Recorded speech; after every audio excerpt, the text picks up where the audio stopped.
All right, guys, in today's video, we're going to talk about the C8 Corvette. I was lucky to see one of them in person and sit in it. So that's the film that you're going to see now is the C8 Corvette.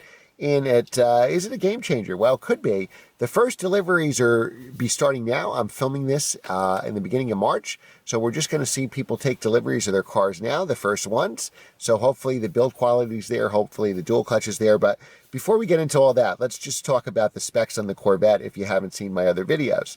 What's really great here, my favorite part of it, is that it's mid-engine. The base price is just under $60,000. It's 490 horsepower or 495 horsepower if you get the performance exhaust, 470 foot-pounds of torque.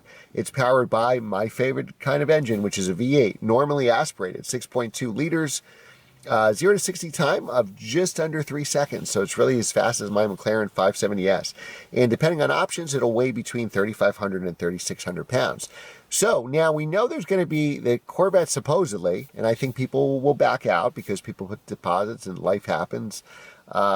Supposedly it's sold out for the 2020 model year. Every dealer I talked to is just taking applications for 2021. 2021, there's going to be a price increase. But I think we're going to see, a bunch of changes on this car. Corvettes are notorious. They make a lot of changes usually the first year and the second year. I think the way I would spec this car, if I can get my hands on a 2020 model, I would want rapid blue with black wheels, Z51. I don't know necessarily that I would go any more than that. Now, from what I heard, the people who ordered 2 LTs and 3 LTs, those cars are going to be delivered first before the 1 LTs. That's what I heard. I think this car is a bargain. If you just got the Z51 package, your full sticker on the car is like $6,500. Now, you can't get the nose lift with the 1LT. You need at least a 2LT to do that. You add the 2LT, you add the nose lift, you add the fancier seats, and this car could be 77, actually more, 75, 80, 85.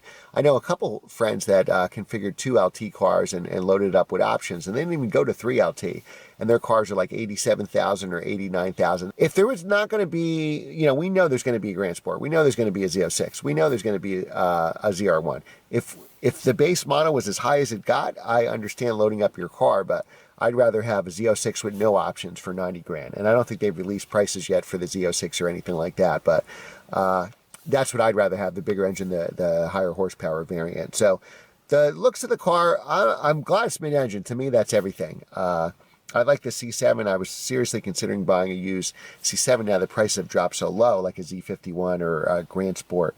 But the C8 I think is going to depreciate all the cars, such a game changer. And just like the C7 was such a game changer and, dropped the prices of the C6 Corvettes. I wouldn't be surprised if we see steering wheel change. You have that square steering wheel. I know that you need that to obviously read the gauges, but I wouldn't be surprised if that's fine-tuned. So just like with the C6 Corvette, they changed the steering wheel in 06 from the original steering wheel in 05. Also, when the C5 came out in 97, there were a host of changes in 98, like 200 little tweaks, a lot of changes between 97 and 98. So a lot of times the first year models, they don't really know the issues or the complaints until people get on the road because it's still a mass-produced car. And then obviously the following year they make a lot of changes, and obviously we're going to have more powerful variants.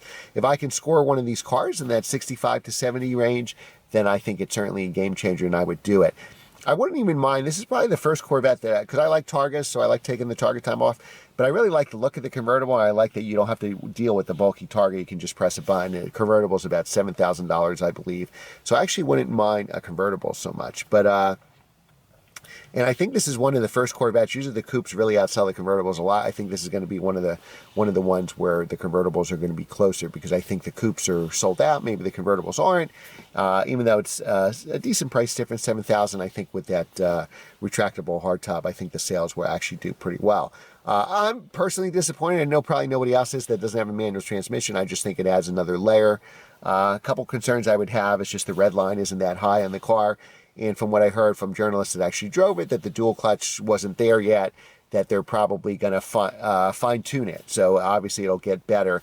It took Porsche, I would say, good 3 years. PDK came out in 09.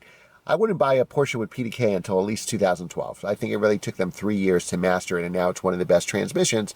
So don't be surprised if Chevy took 3 years to master their double clutch transmission and then made it fantastic. So those would be a couple concerns there. But believe me, If an allocation popped up for a Corvette, I would buy one. Again, my color spec would be Rapid Blue with black wheels, Z51. You know, if a 2LT car would be fine. I think those options are well worth it. And then you can get the nose lift, and you have other options where you can get, you know, more competitive seats, bolstered seats. But, you know, I think even for me, I'm a simple guy. I'm a purist. I wouldn't mind just having the car, Z51 package, we're done. But I think it's going to be game changers. Should be interesting to see what happens. Are we going to see the dealer markers? We saw markups on the Supra go away very fast. Remember, one Supra dealer was asking $198,000 for the new Supra to get like the first one. So, you know, our Corvettes are going to pay, you know, they're making 39,000 of them this year. Are there really going to be markups on a car that's so highly produced, 39,000? You know, just like the NSX, for example, the original NSX, they only made 8,900 over, you know, a 14-year period. And here we have 39,000 a year for the Corvette. But I think it's going to be a fantastic car. I'll try to get my hands on one to review one, and maybe we'll get lucky that, you know, some allocation will open up and I can actually buy one. But hey, it's going to be a great car, and I'm really excited that deliveries are happening right now. So let me know your thoughts on the C8 Corvette. Would you buy a base model if you had the chance, or would you wait for the Grand Sport or Z06 or one of the other models? Leave that in the comments below. Also tell me your spec, what color you would get, and what options. Be as specific as you can. Remember to like and share these videos so that our channel can grow. Remember, subscribe and hit the notification bell so you don't miss the next C8 video. Thanks again for watching, guys, and I will see you next time.